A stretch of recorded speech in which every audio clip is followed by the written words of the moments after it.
आज दिनांक 26 फेब्रुवारी आज मी आझाद मैदान येथून आपल्याशी संवाद साधत आहे। मागील 2-3 दिवसापूर्वी मी प्रसारमाध्यमांशी बोलले होते की सोलापूर जिल्हा परिषदेच्या डेप्युटी CEO मॅडम यांनी 4 दिवसाचा प्रभारी चार्ज असताना फेब्रुवारी 2024मध्ये शिक्षकांना मान्यता देऊन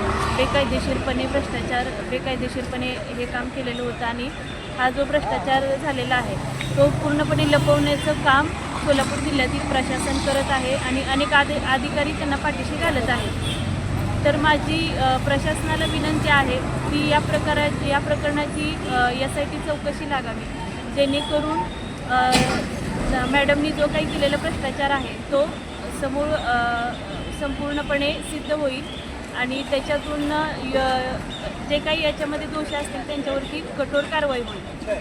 तर या प्रकरणाबद्दल मागील 8-10 महिन्यापूर्वी देखील मी आमचे शालेय शिक्षण मंत्री भुसेसाहेब यांच्याकडे विनंती केली असता त्यांनी या प्रकरणाची चौकशी व्हावी असे आदेश दिलेले असताना देखील जेव्हा हा विषय सोलापूर जिल्ह्यातील शिक्षणाधिकारी यांच्यापर्यंत जातो तर तिथून अहवालच सादर केला जात नाही आणि कुठेतरी मॅडमला पाठीशी घालण्याचा प्रकार होतो आणि चौकशी ही तिथंच थांबली जाते, पुढे त्याच्यातून काहीच प्रक्रिया पुढे जात नाही। म्हणूनच आज ही वेळ आली की SIT चौकशीची मागणी करण्याची आज ही वेळ आलेली आहे।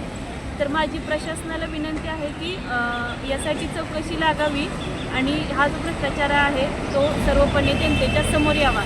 त्याच पद्धतीने मी आवर्जून आपणास सांगू इच्छिते की मॅडमचं फक्त एकच प्रकरण नसून आज अनेक लोकांचे आपण जर त्यांची व्यवस्थित चौकशी केली तर अनेक त्यांच्यावर निलंबित प्रकरणं आहेत, त्यांच्याकडे पाठीमागे लागलेल्या चौकशा आहेत, जेणेकरून जसं पुढे जाईल तसं त्यांनी केलेले अनेक भ्रष्टाचार इथे उघड होताना दिसून येतील आपल्याला।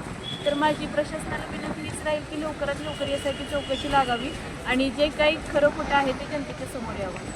जय महाराज।